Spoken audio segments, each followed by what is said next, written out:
आप देख रहे हैं फर्स्ट इंडिया न्यूज और आपके साथ में विजेंद्र सोलंकी। सरकार के 3 साल पूरे हो गए हैं। इस दौरान जिला स्तर पर प्रदर्शनी लगाई जा रही है, उपलब्धियां बताई जा रही हैं, उपलब्धियां गिनाई जा रही हैं। तो वहीं आज भी कई योजनाओं की शुरुआत की गई, कई शिलान्यास किए गए, कई लोकार्पण किए गए हैं। 3 सालों का सुशासन बताया जा रहा है।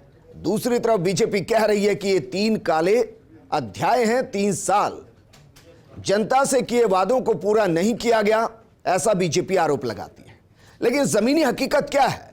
पार्टी लाइन से ऊपर उठकर, नेताओं के बयानों से ऊपर उठकर उन्हीं सेक्टर के जरिए यह समझा जा सकता है जिन सेक्टर में सरकार काम करने का दावा कर रही है, या बीजेपी कह रही है कि काम नहीं किया। और इसीलिए विकास की उम्मीद भी तभी की जा सकती है जब आप ये समझ पाएं कि किस सेक्टर के जरिए कितना काम किया गया है। मतलब महिलाओं के लिए क्या किया, उसको समझने के लिए महिला संगठन का होना जरूरी है। बुजुर्गों के लिए क्या गया, पर्यटन के लिए क्या किया गया, उद्योगों के लिए क्या किया गया, आर्थिक मोर्चे पर क्या चुनौती रही और कैसे उसका सामना सरकार ने मुश्किल दौर में किया है। सामाजिक तौर पर क्या बदलाव आया। आप तक सरकार के 3 सालों की जमीनी हकीकत को समझाने के लिए हमने इन्हीं सेक्टर के विशेषज्ञों को आज आमंत्रित किया है। किसी नेता को नहीं बुलाया, ताकि आप तक सही जानकारी पहुंच सके, जो बता सके कि सच में क्या 3 साल चुनौतियों के बीच में बेमिसाल रहे हैं या नहीं रहे हैं। आज बात इसी मुद्दे पर।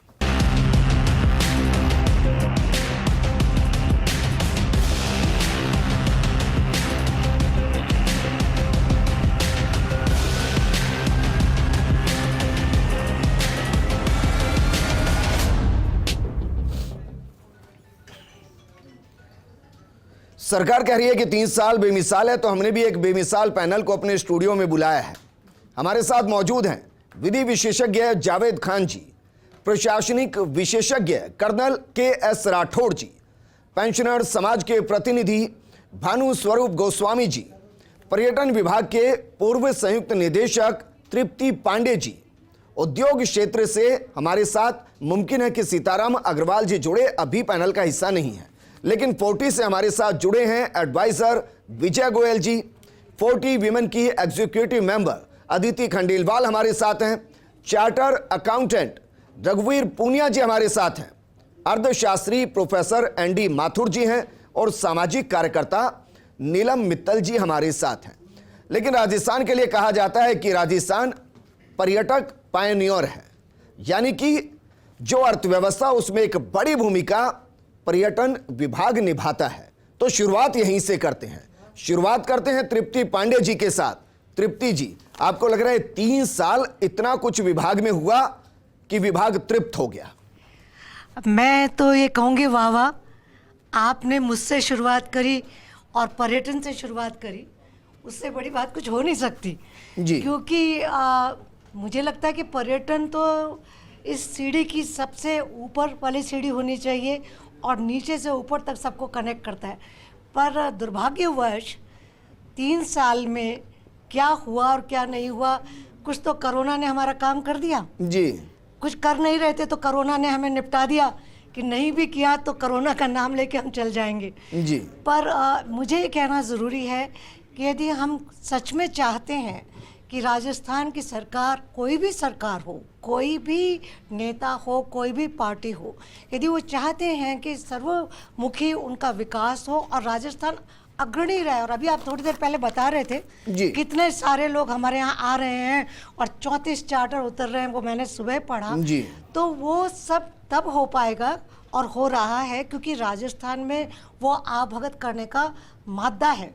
पर एक बार मोर पंख देखे फिर अपने पैर भी देख ले, और ये जो समय हमें मिला है वो हमें, ये समय जब लोग ज़्यादा नहीं आ रहे थे तो हमारे लिए बहुत ज़रूरी था कि सरकार कुछ अपना काम देखे। और सॉरी टू से कि यहाँ सरकार ने थोड़ा निराश किया, क्योंकि कुछ समय तो मंत्री रहे और कुछ समय मंत्री नहीं रहे जी, और पर्यटन भी बातचीत में नहीं आया। पर जब पर्यटन बंद हुआ और लोग नहीं आए तो सब तरफ चिंता फैल गई कि आखिर लोग बेरोज़गार हो रहे हैं, रोज़गार कैसे आएगा। तो जब टाइम आपके पास होता है, लोग नहीं आ रहे होते हैं, तो आपके लिए बहुत ज़रूरी होता है कि आप अपना जो घर है उसे साफ करें, संवारें, और जहां आपसे गलती हो चुकी है पहले उसे सुधारें। ज़रूरी नहीं है कि आप वहीं चलें। एक स्लोगन बदलने से, एक लोगो बदलने से जी पर्यटन की तकदीर नहीं बदल सकती। लेकिन मैम इन कामों से बदल सकती है। पर्यटकों को ऐतिहासिक स्थलों की जानकारी देने के लिए 8 स्थलों पर साउंड एंड लाइट शो का काम शुरू किया गया। लक्ष्मणगढ़ सीकरगढ़ में इकोलॉजिकल पार्क का शिलान्यास किया गया। 62 हेरिटेज होटल संपत्तियों को हेरिटेज प्रमाण पत्र जारी किए गए। अगर कुल निवेश की बात करें तो 4,672 करोड़ के 411 पर्यटन इकाइयों के प्रोजेक्ट को अनुमोदित किया गया। आपको लग रहा है ये पर्यटन को आगे लेकर जाएगा? ये भी काफी नहीं है। मेरे हिसाब से पर्यटन में स्टैटिस्टिक्स जो आप देते हैं ना, उसमें से कितनी सही होती है और कितनी गलत होती है मैं नहीं जानती, और कितनी चीज़ें आगे बढ़ती हैं नहीं बढ़ती। साउंड एंड लाइट शो मैं सोचती हूँ हमारे लिए बात की बात है। पहले दिन में देखने के लिए तो उस मॉन्यूमेंट को सुधार लें और वहाँ के जाने तक की सड़क को संवार लें, और जिन हेरिटेज प्रॉपर्टीज़ की अपन बात करते हैं उनको देख लें।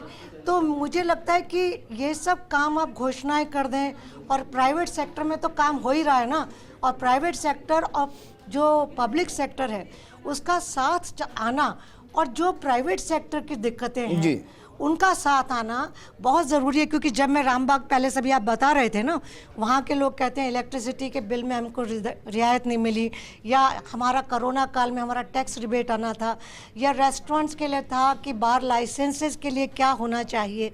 वो बहुत सारी बातें ऐसी हैं जो कि आपकी जो बातें प्रोग्रेस रिपोर्ट में आती है ना। ठीक है मैम, क्योंकि मुझे लग रहा है कि अभी तो हमें पैनल में आगे तक बढ़ना है, तो सबसे पहले एक दो तो अच्छी बातें बताइए जो 3 साल में हुई हो मैम। अच्छी बातें ये हुई हैं कि कोरोना ने हमें बहुत बचा दिया, जो हमने नहीं किया उस पर कैसे बताऊं कि क्या अच्छा हुआ।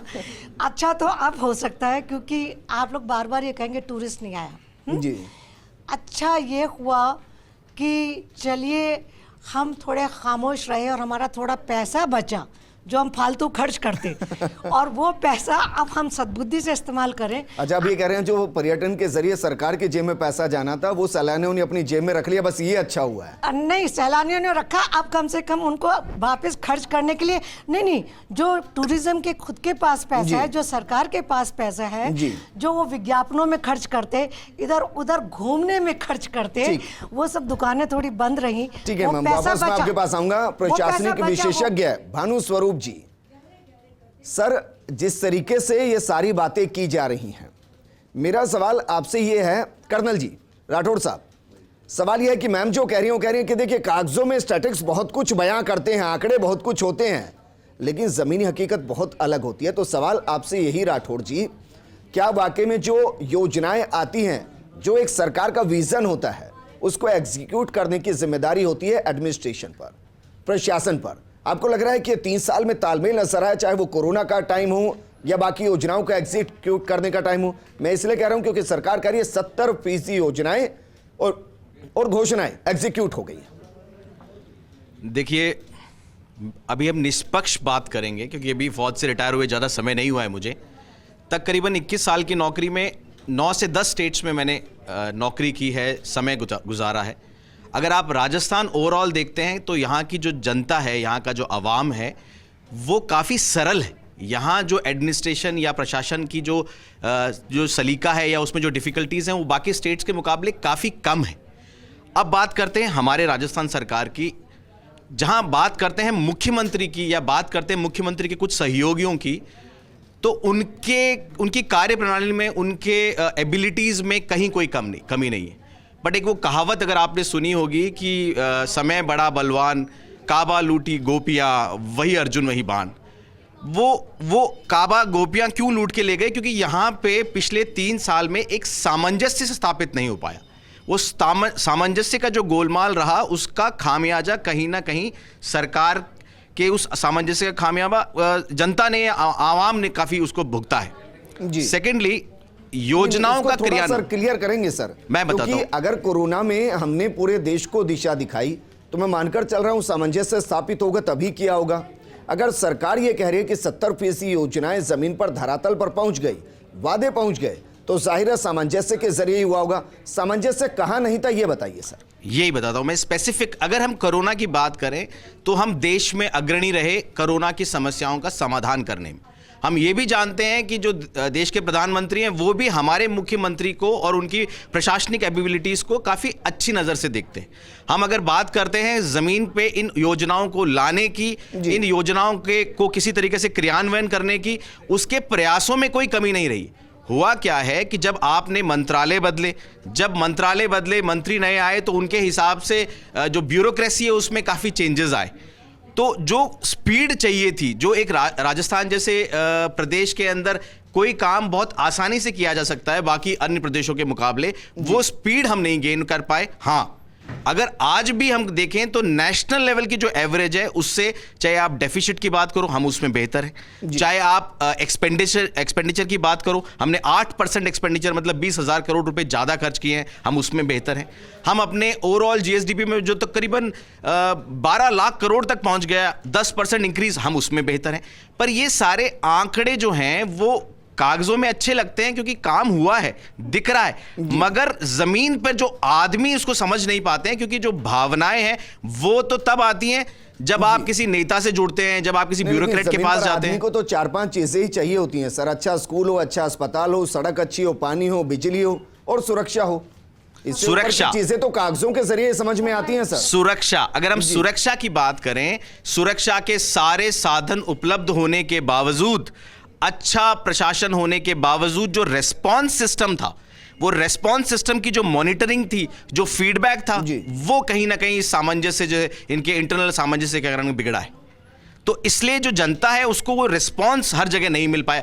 अभी क्या हुआ है, 200 विधानसभाएं हैं, 200 विधानसभाओं में अगर 15, 20, 25 जो स्ट्रांग लीडर्स बैठे हैं, उन्होंने अपने अपने विधानसभाओं के क्षेत्र को ढंग से संभाल रखा है जी। और जो नहीं बैठे हैं वहां पर वो जो कोऑर्डिनेशन बिगड़ा है, वो लोग दुखी हैं। ये एक बहुत बड़ा वेरिएशन है। नेता की दिक्कत है सर, अब आप ये कह रहे हैं। अब मैं देखो, मैं निष्पक्ष आदमी हूं, राजनीतिक हूं, अधिकारी, तो यही मतलब हुआ सर। देखिए मैं राजनीति में नहीं जाऊंगा सर। एक बार सबको इंट्रोड्यूस कर लेते हैं। अदिति खंडेलवाल जी, मैम आपसे मैं जानना चाहूंगा कि उन्होंने सुरक्षा का जिक्र किया, इसलिए मैं आपके पास आया। महिला सुरक्षा, महिला एम्पावरमेंट और इसके साथ महिला को रोजगार संपन्न बनाना, महिला को एजुकेट करना, ये 3 साल इन चारों दिशाओं में कैसे रहे? जी नमस्कार। सो महिला सुरक्षा का तो मैं मतलब कई बार ऐसे इंस्टेंसेस हो जाते हैं, मैं बिल्कुल पर्सनल लोकल मतलब इंडिविजुअल लेवल पे बात करूंगी कि कई बार ऐसा लगता है कि हाँ हम 100 नंबर जो है वो पुलिस को मिलाएं और कोई भी अपनी बात है उसको पुलिस के सामने रखें। लेकिन मैं जब छोटी थी, जब भी मैं जयपुर में ही रहती थी और आई थिंक फर्स्ट ईयर में थी मैं कहीं 2008 में, और आज इस साल मैंने 2 बार 100 नंबर डायल करा, मेरा आज तक नहीं लगाया।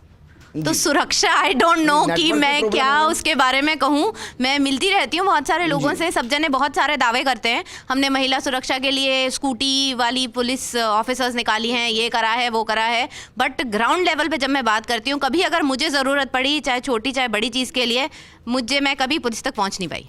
नहीं, लेकिन जाने की कोशिश की मैम, कहीं ऐसा तो नहीं कि नेटवर्क प्रॉब्लम थी? जी नेटवर्क प्रॉब्लम तो नहीं लगी मुझे, लेकिन कॉल नहीं गया, मैंने 2-3 फोन से ट्राई करा, trust me, so it didn't work. और आज जी हाँ, तो वो तो इशू है। आपातकाल स्थिति में ही फोन लगाता है और एक महिला का नंबर ना लगे, ये वाकई में गंभीर स्थिति है। उसके बाद क्या किया मैम? उसके बाद अपने आप ही संभाल लिया। What can be done? जब हम पुलिस के पास में जाने की कोशिश कर रहे हैं और पुलिस का नंबर आज तक ही नहीं लगा, and over a period of like 12 years the things have not improved. What do? I learned it myself. So वो ही हो पाया कि खुद कैसे संभाल ले चीजों को, आई थिंक। मतलब मैं ये मानूं कि महिला एजुकेशन काफी ऊपर तक गई है, महिला जागरूकता काफी ऊपर तक गई है। बिल्कुल गई है। महिलाएं अपनी प्रोग्रेस खुद ध्यान रखती हैं और कर रही हैं, साथ में जुट के कर रही हैं, तो डेफिनेटली महिला सशक्तिकरण तो हुआ ही हुआ है। इन 3 सालों में क्या चेंज नजर आया? 3 सालों में इसलिए पूछ रहा हूं क्योंकि एक तरफ आंकड़े इस तरीके के सामने आते हैं कि दुष्कर्म बढ़ा है, छेड़छाड़ बढ़ा है, बिल्कुल है ना, ये इस तरीके के आंकड़े। दूसरी तरफ आप कह रहे हैं कि एजुकेशन बढ़ा है, एम्पावरमेंट बढ़ा है, तो दोनों चीजें वाइस वर्सा हुई ना मैम? देखिए, मैं एक ना बड़ी तस्वीर आपके सामने लाती हूँ कि Rajasthan is famous for inter incumbency, which means like कि एक बार बीजेपी आती है, एक बार कांग्रेस आती है, इसके अलावा हमारे यहाँ कोई आता नहीं है। दोनों ने अपने जो मुद्दे हैं वो बांट रखे हैं। बीजेपी आएगी टूरिज्म पे काम करेगी, ब्यूटिफिकेशन पे काम करेगी, और कांग्रेस आएगी वो ज़्यादा काम करेगी हेल्थ पे, एजुकेशन पे। बट इस बार कहीं कुछ ना कुछ चीज़ें शुरू तो की जाती हैं बट वो आगे तक नहीं पहुंच पाती, तब काफ़ी प्रॉब्लम आती है। गवर्नमेंट में इस बार ऑलमोस्ट 135 कॉलेज और कॉलेजेस खोले, स्कूल खोले, और उनमें टीचर्स लाने की भी कोशिश करी जा रही है। आई अप्रिशिएट कि खोले गए हैं, बट अगर वो आगे तक जाते हैं तो बात है। दूसरी बात कि मकान बना दिए जा रहे हैं, लोग उसमें हैं नहीं। बिल्कुल, उनका मॉनिटरिंग एंड उनको ये मेंटेन करना कि वहाँ पर, ये भी तो बड़ी उपलब्धि है ना। अगर 33 में से 30 जिलों के अंदर मेडिकल कॉलेज हैं, मान लेते हैं कि आज कुछ नहीं है, लेकिन ये भी तो सच है ना कि 30 मेडिकल कॉलेज हैं, वो 2 साल 3 साल के बाद फिजिबल होंगे, बिल्कुल उसका फायदा मिलेगा। जी हाँ, तो ये एक पॉजिटिव चीज़ है, at least they have done something. 135 खुले। एक और जो हेल्थ के अंदर मुझे चीज़ें अच्छी लगी, एक कोरोना काल में मेरे साथ में, मेरे किसी मिलने वाले के साथ में हुआ था कि उनके जो मिलने वाले थे वो इंडिया से बाहर थे, उनको इंडिया में लाया गया किसी तरह से। राजस्थान के बॉर्डर पे उन्हें इतना भयंकर पकड़ लिया गया, 2 दिन तक वो कोशिश करते रहे, कोई नेता, कोई आरएएस, कोई आईपीएस उन्होंने नहीं छोड़ा जिससे उन्होंने नहीं कह दिया हो कि मेरे हस्बैंड को आप कहीं पर मैं घर लाना चाहती हूँ और उन्हें 15 दिन मैं वहाँ नहीं रखना चाहती हूँ, लेकिन वो नहीं हो पाया। उनको आइसोलेशन में रखा। अकेले नहीं थे, वो तो नियम था सबके लिए, लेकिन नियम भी पालन हो जाए। 15 दिन होटल में रहना पड़ रहा था। नियम पालन हो जाए, ये बहुत बड़ी बात है। नियम बनते बहुत है, और इसीलिए राजस्थान में कोरोना बेहतर तरीके से कंट्रोल भी हुआ। मैम, हो सकता है कि दिक्कतें हुई हो, लेकिन वो भले के लिए किए गए काम थे। बिल्कुल बिल्कुल। भानु स्वरूप जी, सर, क्योंकि महिलाओं की बात हो गई है तो मैंने सोचा थोड़ा सा बुजुर्गों की बात भी कर लें, क्योंकि वो सबसे मजबूत कड़ी हैं। मैं मानता हूं वो सबसे मजबूत पेड़ हैं जिनके छांव में बाकी सब पलते हैं। तो सर, पेंशनर्स को लेकर बीते 3 साल में आपको क्या बदलाव नजर आया? आपको लग रहा है कुछ बेहतर हो रहा है, या फिर आपको लग रहा है कि अभी बहुत बेहतर होने की जरूरत है? बीते 3 सालों में मैं ये कहूँ कि बेमिसाल तो नहीं निकले के, लेकिन पेंशनरों के लिए 3 साल काफ़ी संतोषजनक रहे। जी, काफ़ी व्यवस्थाएं सरकार ने संभाली। जो व्यवस्थाएं चल रही थी उनमें कुछ कमियां थी, उनको सुधारने का प्रयास किया। अब देखिए, पिछले दिनों कई वर्षों से बैंकों के माध्यम से राज्य के पेंशनरों को पेंशन मिला करती थी। जी, अब पेंशन में और बैंकों में इस तरह की अराजकता पैदा हो गई है कि उसका सरकारीकरण सा हो गया है। बाबू या वहाँ का कोई आदमी आसन पे नहीं मिलता, जी, पेंशनर परेशान होता है। पिछले दिनों क्या हुआ कि राज्य सरकार ने महंगाई राहत के आदेश जारी कर दिए। आदेश जारी करने के बाद बैंक को प्रॉपर्ली भेज दिए। उनका एक सेंटर होता है CPPC, सेंट्रल पेंशन प्रोसेसन सेंटर, वहाँ से सारी रिलीज होती है, वहाँ भेज दिए। भेजने के बाद भी न तो उनके वेतन में वो DA लगाया और न ही उसको एरियर दिया। पेंशनरों ने जब उसकी मांग की कि हम बैंकों से नहीं लेंगे पेंशन, तो फिर सरकार ने प्राइम मैनेजर के माध्यम से पेंशन राज्य पेंशनरों को देने के आदेश जारी किए हैं। कि बेमिसाल नहीं कह सकते आप, लेकिन इसको संतोषजनक कह सकते हैं। ठीक जी, बिल्कुल संतोषजनक। रघुवीर पूनिया जी, सर, बतौर चार्टर्ड अकाउंटेंट आपसे मैं ये जानना चाहूंगा, क्योंकि चाहे वो महिला सुरक्षा का मामला हो, उद्योग धंधों को स्थापित करने की बात हो, पेंशनर्स को ज्यादा फायदा देने की बात हो, ये सब कुछ इस पर निर्भर करता है कि सरकार के खाते में पैसा कितना आ रहा है, क्योंकि जितना आएगा उसी हिसाब से खर्च होगा। तो आपसे यही जानना चाह रहा हूं, वर्तमान में राजस्थान की स्थिति क्या है, और उस स्थिति के हिसाब से 70% कामों का पूरा होना ये एक उपलब्धि मानते हैं, या आपको लगता है कि नहीं, स्थिति इससे बेहतर थी और हो सकता था? देखिए सोलंकी जी, मैं राजस्थान सरकार को करीब 70% नंबर दे रहा हूं उसके आर्थिक मोर्चे के ऊपर। जी, क्योंकि राजस्थान सरकार जब से GST लगा है उसके बाद में टैक्सेस के मैक्सिमम राइट्स हैं वो सेंट्रल गवर्नमेंट के पास चले गए। जी, एंटरटेनमेंट टैक्सेस, वेट, अब राजस्थान गवर्नमेंट के पास में टैक्सेज से कलेक्शन के लिए लिमिटेड रिसोर्सेज रह गए।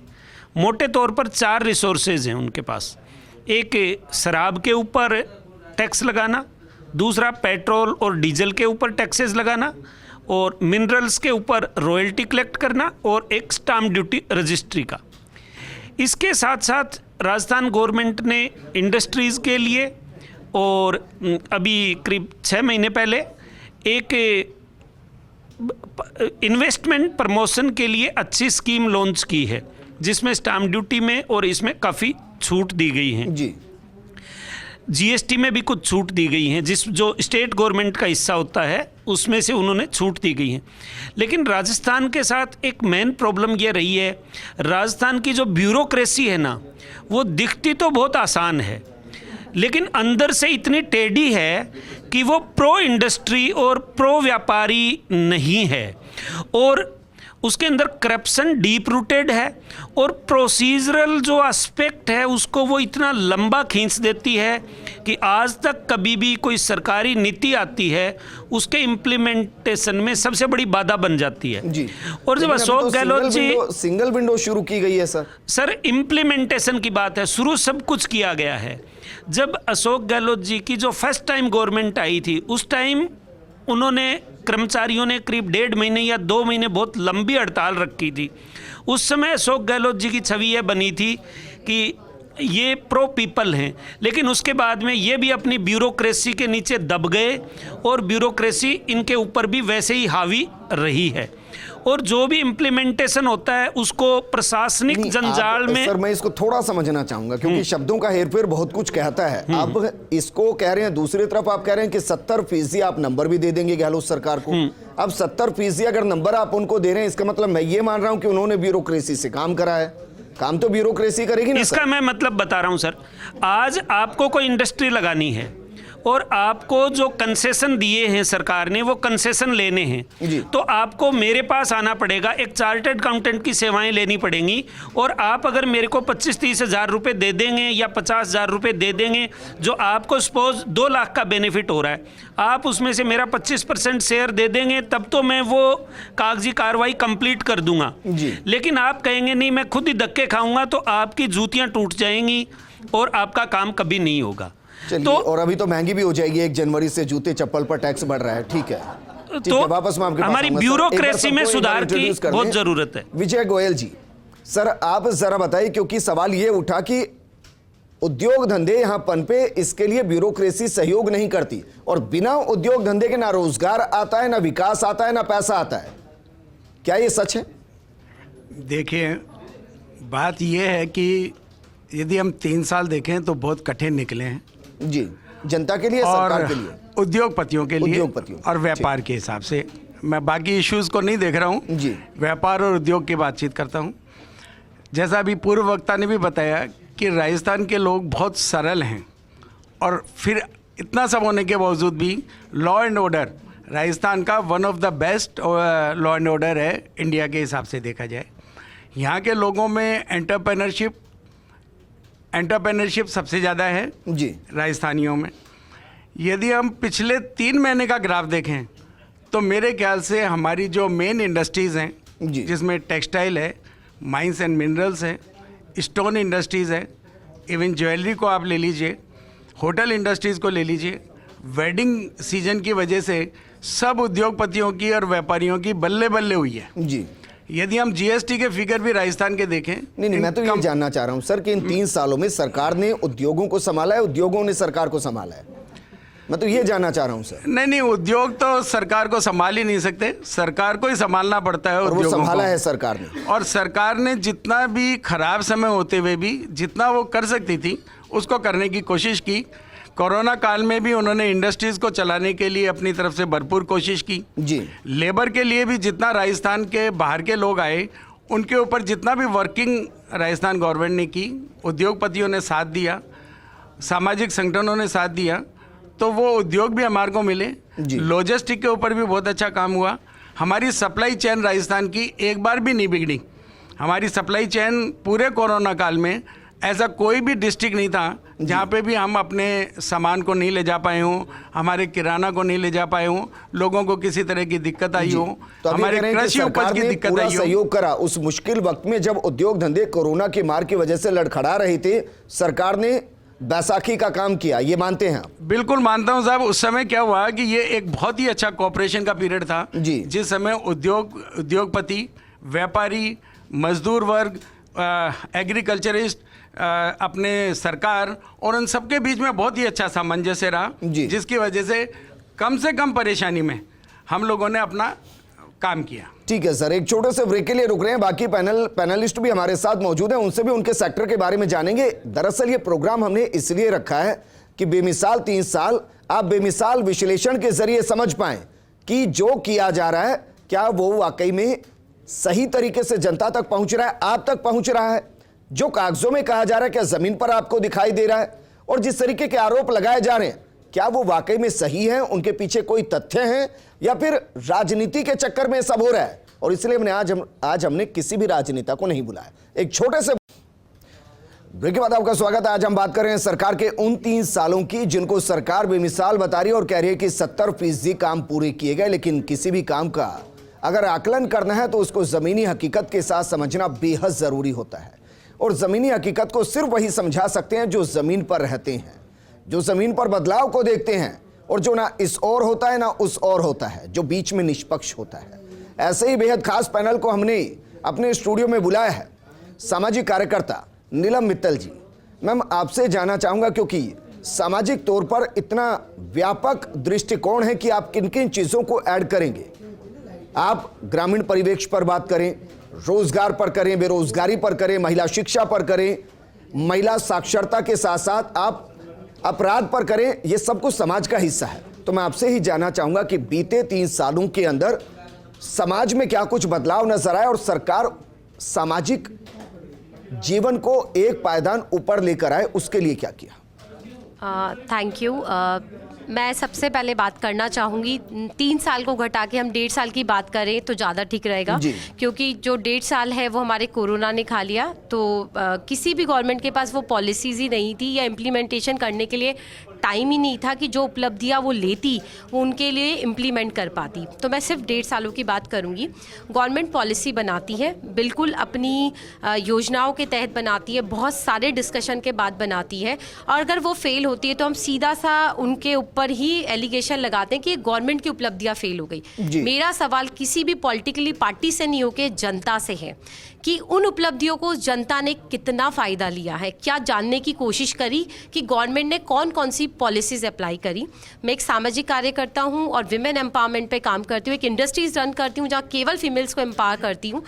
मेरा जब सवाल उन फीमेल से होता है, वो अपने कंफर्ट जोन से बाहर ही नहीं आना चाहती हैं, वो पढ़ना ही नहीं चाहती है, क्योंकि उनकी परंपराएं उनको उसी लेबर में काम करना सिखाती है।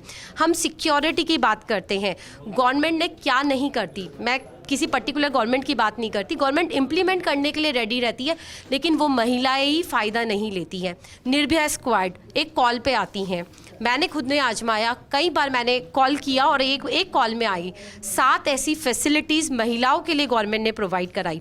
11 करोड़ का प्रोविज़न उन्होंने केंद्र सरकार को दिया अपनी ही सुरक्षा के लिए, महिला की, राजस्थान महिला की सुरक्षा के लिए। मैं पूछती हूँ उन महिलाओं से कि एक भी वो महिला अपनी सुरक्षा के लिए उसने फाइट करी? 15,000 नौकरियों का प्रावधान अभी नवंबर में गवर्नमेंट लेके आई, कितनी इम्प्लीमेंट हुई? भ्रष्टाचार इंडिया में तो हमें बात ही नहीं करनी चाहिए, और राजस्थान में तो बिल्कुल नहीं करनी चाहिए।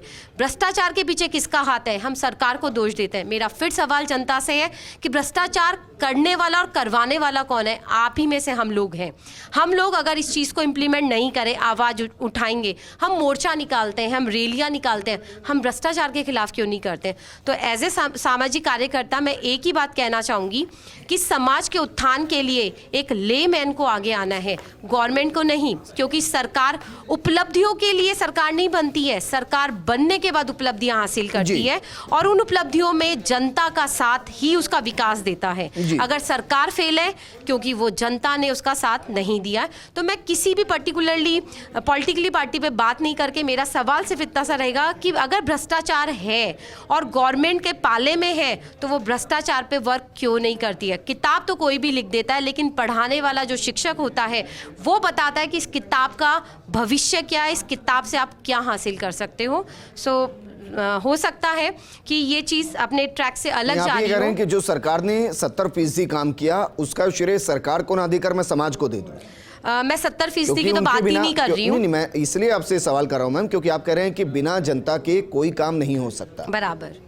तो ये जनता ने ही काम कराए हैं, फिर तो मैं ये मान लूं। जनता ने नहीं, आपने मेरी बात को फिर उल्टा पकड़ा है। मैंने ये बोला कि जनता आवाज़ क्यों नहीं उठाती। सरकार पॉलिसीज़ बनाती है लेकिन उसको कभी इम्प्लीमेंट करने पे कभी भी नज़र नहीं रखती है, क्योंकि भ्रष्टाचार हमारे इतना एक चैनल जो ऊपर से नीचे तक है वो भ्रष्टाचार से करप्ट है, किसी भी गवर्नमेंट में आ जाए। मेरा सरकार से ये सवाल है कि जो उपलब्धियां आप लेना चाहते हो उसकी आवाज़ जनता तक क्यों नहीं जाती। जनता को ये क्यों नहीं बताया जाता कि ये आपके राइट्स हैं और आप ये करो, वो बीच में ही खत्म हो जाते हैं। किसको नहीं पता कि 20 रुपए देने के बाद अगर काम हो रहा है तो 20 रुपए देना गलत है? सबको पता है। तो सुनो, फिर ये सवाल मेरा जनता से है कि वो 20 रुपए देती ही क्यों है काम के लिए, वो उसके लिए रैली क्यों नहीं निकालती, उस आदमी को नंगा क्यों नहीं करती पब्लिकली कि ये मुझसे 20 रुपए मांग रहा है। लेकिन जनता अपने कंफर्ट जोन से बाहर नहीं आना चाहती, वो 20 रुपए देने के लिए मुझे लगता है एक सिक्के के जैसे दो पहलू होते हैं, इसी तरीके से यहां पर भी है, क्योंकि एसीबी हर दिन ट्रैप करती है, 3 से 4 लोग एसीबी हर दिन ट्रैप करते हैं। बराबर। और जिस तरीके से एक्शन होता है वो एक्शन बताता भी है कि ऊपर से नीचे तक सबको नाप दिया जाता है। वापस मैं आपके पास आऊंगा। जावेद खान जी विधि जानकार हैं सर, बीते 3 सालों में बहुत से केसेस ऐसे रहे जो कोर्ट तक पहुंचे, तो पहला सवाल तो एक कि क्या उस मोर्चे पर सरकार मजबूती से पक्ष रख पाई? दूसरा सवाल ये कि बीते इन 3 सालों के अंदर वो कौन कौन से कानून बने जो जनता के लिए जरूरी थे और सरकार ने मजबूती के साथ उन कानूनों को लागू करने की कोशिश की? सर, सबसे पहले मैं कानून बताना चाहूँगा, क्योंकि अभी जैसे उद्योग के क्षेत्र में बात हुई, तो उद्योग के क्षेत्र में कोई अगर आदमी अपना नया बिजनेस चालू करना चाहता है तो कंप्लायंसेस एंड रेगुलेटरी जो रिजीम है वो इतनी ज़्यादा स्ट्रिक्ट है कि वो आदमी अपने बिजनेस को स्टार्ट करने पे फोकस करने से ज़्यादा उसे उन कंप्लायंसेस पे ध्यान देना पड़ता है। तो इसको लेके राजस्थान गवर्नमेंट ने 2019 में ये एक्ट पास किया था, which is called Rajasthan micro small and medium enterprises facilitation of establishment and operation act 2019।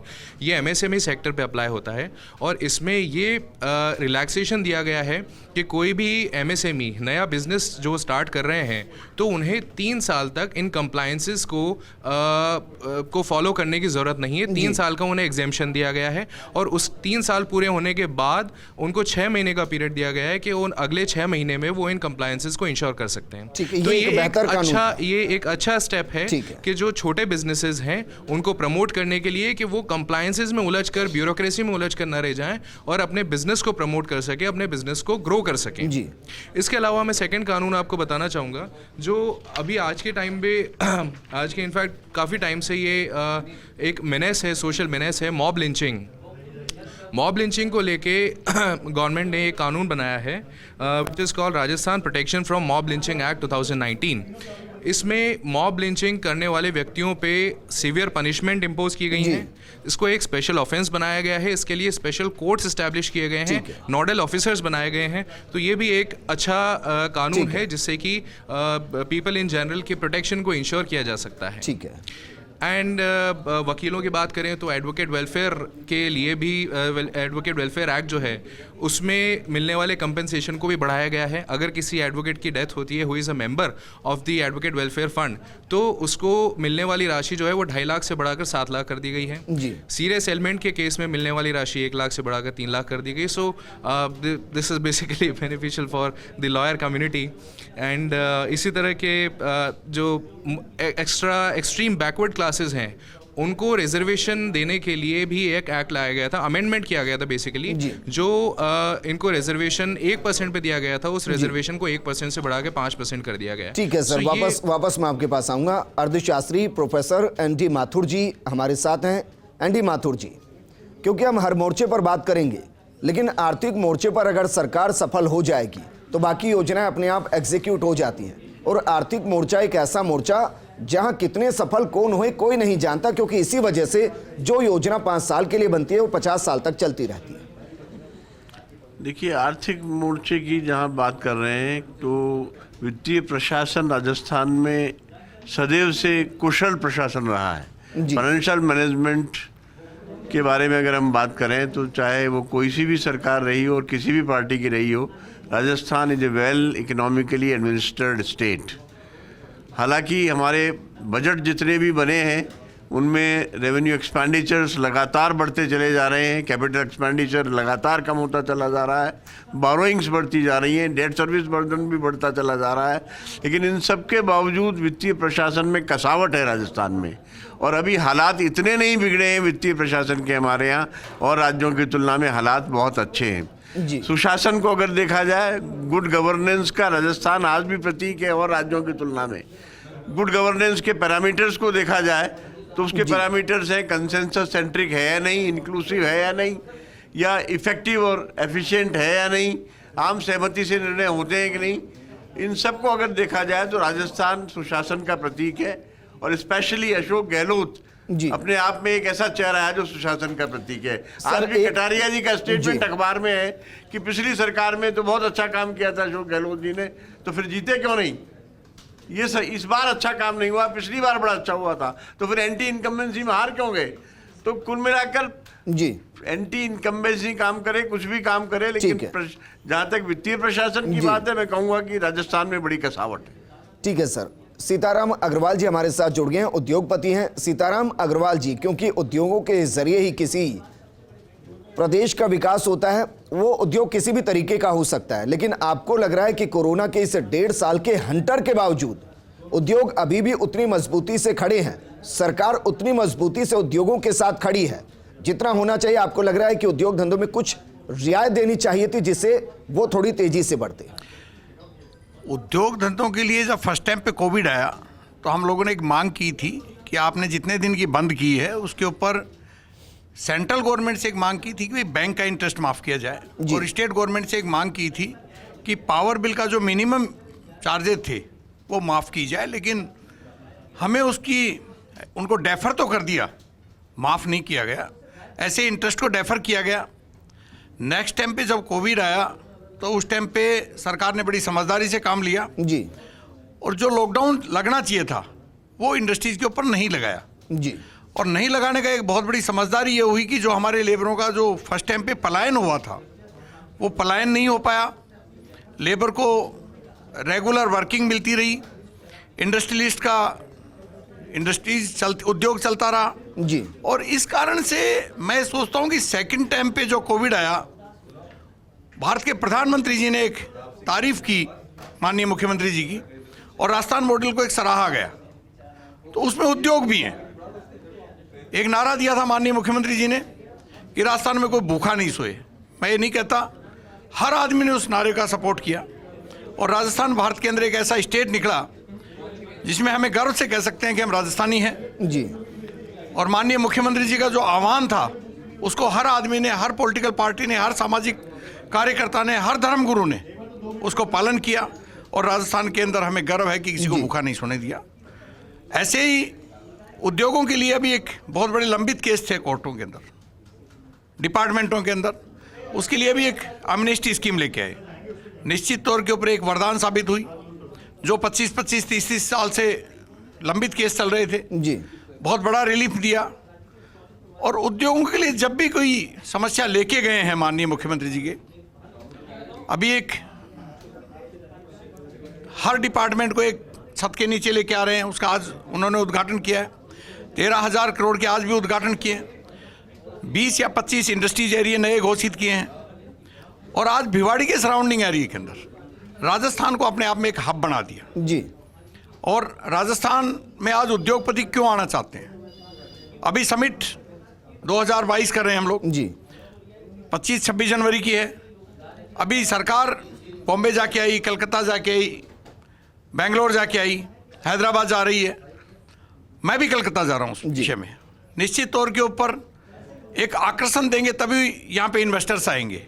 और वो आकर्षण आज राजस्थान के अंदर सबसे बड़ा है सुशासन, यहाँ की लॉ एंड ऑर्डर सिचुएशन और उद्योगों का सम्मान। ये निश्चित तौर के ऊपर माननीय मुख्यमंत्री जी के निर्देश हैं और हम भी ये चाहते हैं कि यहाँ पे हमारे राजस्थान के जो भाई हैं, जो हमारे धरती पे जन्म लिया है इन्होंने, वो अगर बाहर से आ जाते हैं तो मैं आपको लिख के दे सकता हूँ कि राजस्थान सोने की चिड़िया बन जाएगा। हर गवर्नमेंट ने ट्राई की है जी, और ये समिट अगर हमारा सफल हो गया जी तो निश्चित राजस्थान में एक क्रांति आएगी। सर उम्मीद तो यही करें, क्योंकि इससे पहले भी बिल्कुल कई निश्चित। तरीके के समिट हुए हैं और उसमें से कितना सक्सेस रेट रहा कोई नहीं जानता। क्योंकि मुझे प्रोग्राम को वाइंड अप करना है, इसलिए मैं सभी से चाहूंगा कि एक एक रिएक्शन सभी प्रोग्राम के अंदर दें। मैम आप ही से शुरू करना चाहूंगा। सर एक सजेशन दीजिए 2 लाइन में जो सरकार के लिए अगले 2 सालों के लिए जरूरी है। कोरोना ने बता दिया कि ऑनलाइन से ही हम बहुत सारे काम कर सकते हैं, उनसे बहुत सारी इकोनॉमिक पे हमारा इफेक्ट हो सकता है। केंद्र सरकार से हर बार की गुहार की हमें राजस्थानियों को ज़रूरत नहीं पड़ेगी, तो उद्यमियों को प्रमोट करें और महिला सशक्तिकरण पे अगर फोकस करें तो राजस्थान का विकास डेफिनेटली संभव है। अदिति खंडेलवाल जी। जी मुझे लगता है दोबारा से आम नागरिक को एक साफ सुथरा परिवेश देना बहुत ही ज़्यादा ज़रूरी है। और अगर इंडिया लेवल पे इस बात को रखा जा रहा है कि हम स्वच्छता को बढ़ाएं, तो इसमें कोई बुराई नहीं है कि हमने जो एक स्वच्छता एक बार अचीव कर ली थी, हम दोबारा पीछे चले गए। तो मेरे ख्याल से उसको दोबारा से स्वच्छता को लाई जाए, बढ़नी चाहिए इसमें। एनडी माथुर जी, एक सजेशन जो आने वाले 2 साल के लिए सरकार के लिए 2-3 पैरामीटर्स पर मजबूती से काम करना चाहिए। पहला मैं कहूँगा कि ease of doing business Rajasthan में कम है, ईज ऑफ डूइंग बिजनेस होनी चाहिए। क्वालिटी एजुकेशन पर ध्यान दिया जाना चाहिए और जो योजनाएं अच्छी हैं, चाहे वो किसी भी पार्टी की सरकार की हो, उन्हें बदला नहीं जाना चाहिए।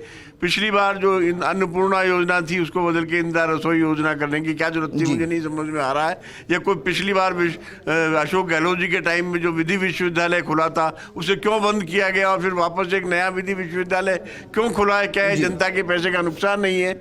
तो ऐसे आप कह रहे हैं कि सरकार बदलने वाले काम नहीं करने चाहिए, नहीं बदलनी चाहिए। स्पेशली राजलक्ष्मी योजना जो थी भामाशाह योजना में, जिससे 8 पॉपुलेशन के इंडिकेटर्स हिट होते थे और महिला सशक्तिकरण होता था, उसको क्यों बंद किया गया, वो क्यों नहीं चालू है? इन सब प्रश्नों के जवाब मिलने चाहिए। जी मैम, फाइनल कमेंट मैं आपसे चाहूंगा, एक ऐसा सजेशन जो सरकार के लिए अगले 2 साल के लिए। पहले तो ये कि टूरिज्म को प्रायोरिटी पे लें और उसको रिस्ट्रक्चर करें। और सबसे बड़ी बात, अभी आपने हाल में सुना होगा कि नाहरगढ़ में कैफ़े बंद कर दो, साउंड एंड लाइट आप खुलने की बात कर रहे थे, वो बंद कर दो। तो टूरिज्म अपने आप में कोई एक सब्जेक्ट नहीं है, बल्कि बहुत सारे सब्जेक्ट्स को लेके बनता है। तो वो फॉरेस्ट, आर्कियोलॉजी और मॉन्यूमेंट्स और इन सब को एक साथ लें और अपनी टूरिज्म बोर्ड बनाएं या टूरिज्म अथॉरिटी ऑफ राजस्थान बनाएं और रीस्ट्रक्चर करें और वो ही तय करें कि स्टेट में किस तरीके से टूरिज्म हाँ, ये नहीं होना चाहिए कि फॉरेस्ट में आपका मॉन्यूमेंट है, आप उसका कुछ नहीं करें, वो बर्बाद हो, आप उसको डेवलप नहीं कर पाए, सबको एक बोर्ड पे आना पड़ेगा। वो तो एनजीटी के नियम की वजह से होता है। भानु स्वरूप जी, एक लाइन में सबको एक जगह आना पड़ेगा। राजस्थान जो पेंशनर्स है उसकी सबसे बड़ी समस्या है उसका स्वास्थ्य। जी सरकार को चाहिए कि स्वास्थ्य की, अभी अगर हम स्वास्थ्य की समस्या दूर कर दें तो पेंशनों की 40% समस्या आसानी से दूर हो सकती है। इसलिए सरकार को चाहिए कि ऐसी व्यावहारिक योजनाएं लाएं जिससे स्वास्थ्य सुलभ हो सके और पेंशनर को अपने स्वास्थ्य। राठौड़ जी, फाइनल कमेंट्स। प्रशासन के हिसाब से एक ही बात है, वाइड स्पेक्ट्रम ऑफ इम्प्लीमेंटेशन। अभी सरकार कुछ योजनाओं में 100 में से 100 ला रही है और कुछ 100 में से 0। तो अभी सरकार कंसंट्रेटेड है अपने कुछ स्टार प्लेयर्स पे, मुख्यमंत्री जी पे और वो 2-4 लोग जो उनके पालनहार हैं। अब वो वाली एफिशिएंसी अगर सरकार डिस्ट्रीब्यूट कर पाए और बाकी लोग भी पूरे ब्यूरोक्रेसी को वैसे ही इन्फ्लुएंस कर पाए अगले 2 साल तक, तब तो आउटपुट मिलेंगे। ठीक है, आप कह रहे हैं 200 विधायक तो 200 की तरह टीम की तरह काम करे तो मजा आएगा। हाँ, क्योंकि वो आप ऐसा कह रहे हैं। ठीक है, फाइनल कमेंट में आपसे चाहूंगा, एक ऐसा कानून जो वर्तमान स्थिति में बेहद जरूरी और अगले 2 साल में एग्जीक्यूट होना चाहिए। जावेद।